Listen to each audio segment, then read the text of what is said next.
Hey, Chris.laye with Homestar. Today I'm here with Justin Rosenblum and Century 21 Results. We thought it'd be a great idea to kind of go over the home buying process from that 30,000 foot view.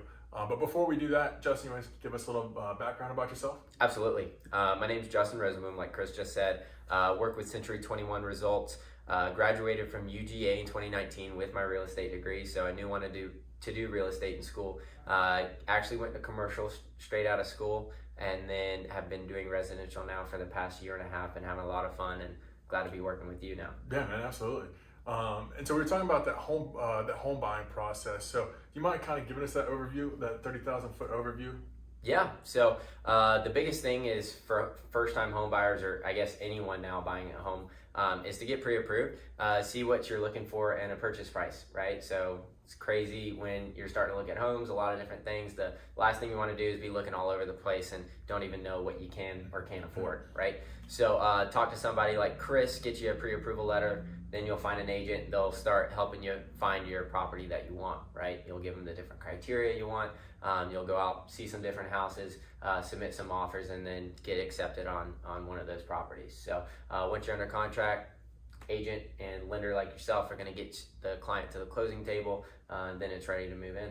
Yeah, fun process, right? Yeah, it's not that simple all the time. Right, so. right. A little bit more complex. Yes. Like I said, 30,000 foot view, and then we're going to take a little deeper dive in another series. But once you get that pre-approval, or you come to a lender to get that pre-approval, they're going to ask you for a couple different documents and a couple different things. So I wanted to touch on that a little bit. Now, there's a whole lot of different loan programs out there, which we're going to save for another series, but I just want to touch on the kind of basics of it. So what you'll need documents wise, just to get that pre-approval, is going to be your 2019 and 2020 W-2s, your most recent pay stub, a copy of your driver's license, and then 2 months of your most recent bank statements. Another thing that you might want to include is documents or statements showing where that down payment is going to be coming from. So, is it checking account, savings account? Are you taking a loan out on your 401k? All those things we can go over and discuss, but just an idea of something you might be wanting to keep in the back of your mind when you are submitting those documents. And then you'll have a full loan application. So in that loan application, you'll just fill out, all your personal information, living history, work history, and then those documents are just used to support that. But once you have that pre-approval, what's going to be the next step in that process? Yeah, so you get your pre-approval. That's going to give you your range on your purchase price, on your max, what you can essentially buy. So you're then going to go to an agent, right? You need to find somebody that's going to help you find this property. So I know everybody's got a friend, a family member that's an agent, but you need to find someone that you trust, and you're going to be able to depend on throughout the process. Okay, so being able to go out, show you different homes, give you all the information you need, communicate everything with you is going to be essential, and ultimately being able to close on that property. Yeah, absolutely. And so, obviously now that you've picked a realtor or you're looking at that agent, what are some of the qualities or characteristics that you look for that you think makes a good agent? Well, I touched on communication, and I think that's one characteristic I really think separates different agents.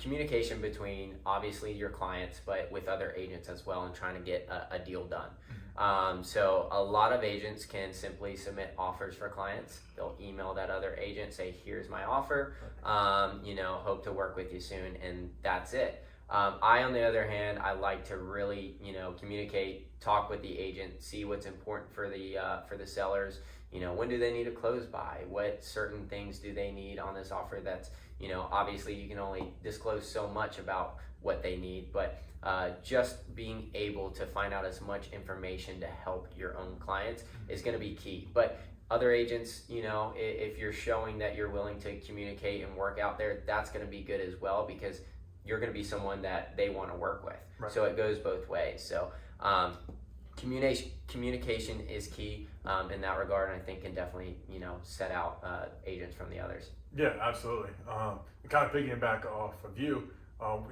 when it comes to lenders, what are some of the important things that I think sticks out? Whether you go with me or you choose a different lender. Justin mentioned communication. One of the most important things that you can have is communication, not solely just between myself and Justin, or myself and the buyer. It's really a team. It's really teamwork that comes into play. all three of us need to be able to communicate, and you need to find a lender or a mortgage loan officer that can do that for you. The next thing is going to be the ability to close on time. Everybody knows the market is a little crazy right now. And so if you have a seller that wants to be out of their house in 25 days and you go with a lender that can only close loans in 40 days plus, well, it doesn't really matter how much you like that house, because we're not going to be able to, that lender can't close on time. So it's really out of the question to begin with. So ability to close and ability to close on time are incredibly important right now. And then, obviously when it comes to one of the most important things for borrowers, what they're most familiar with is going to be rate and fees. Sometimes they're not always disclosed correctly by some of the other lenders. So make sure that you are able to walk through that loan estimate, or that loan officer is able to explain those fees to you and you know what you're paying for. And then lastly, Justin actually taught me about this one. It wasn't one that I had thought of, was the location of your lender, meaning you want somebody that's local to your market. What we've ran into in the past is a borrower or a client might have a lender based on the West Coast, and we're trying to close deals or trying to purchase home in a different time zone. And so that lender is going to be delayed in getting Justin his paperwork and getting the closing attorney their paperwork in order to get that loan closed on time. I think that pretty much covers it as far as kind of like that intro to real estate, the intro to kind of like the home buying process. Is there anything else you have to add to that, Justin? Well, going off of what you just said, I actually think you might have just raised some questions for some buyers. Mm-hmm. They might have already went online and got a pre-approval from you know who, Right. and now they're like, uh-oh, I have a pre-approval from this person, but now I want to use Chris with Homestar, or I want to use someone else. Can you just really quick talk about what that looks like? Can they get multiple pre-approvals in a certain time frame? Yeah, absolutely. So if you do have a pre-approval from another lender, there's no rules against getting multiple pre-approvals. So one of the things that Homestar is really great at, and one of the reasons I enjoy working here, is we can actually underwrite files. And I'll touch on underwriting and processing and kind of that vocabulary in another series, but we're able to have a file underwritten as a TBD address, or a to be determined address. So we can get that file underwritten for you while you're searching for a home. We can avoid any surprises that are in the future. So if that is something where you have a pre-approval and you want to go to another lender, or maybe you get 2 pre-approvals, then you're more than welcome to do that as well. I think it's a great question you brought up. Yeah, well, I think I get a lot of clients that come in and they have these different pre-approvals, so I think it's important for them just to, at least if they have a pre-approval from someone else, talk to someone like yourself that has a lot of experience in the field, that can answer any of their questions. So I think it's definitely great to get as much information as you can when you're looking for a home. Yeah, absolutely. And so I think we covered everything for the home buying process. Like I said, Justin and I are we're going to take deep dives into each of these topics, get very detailed. We're going to have a whiteboard out here. We're going to have some math going on. So hopefully y'all can tune in for those.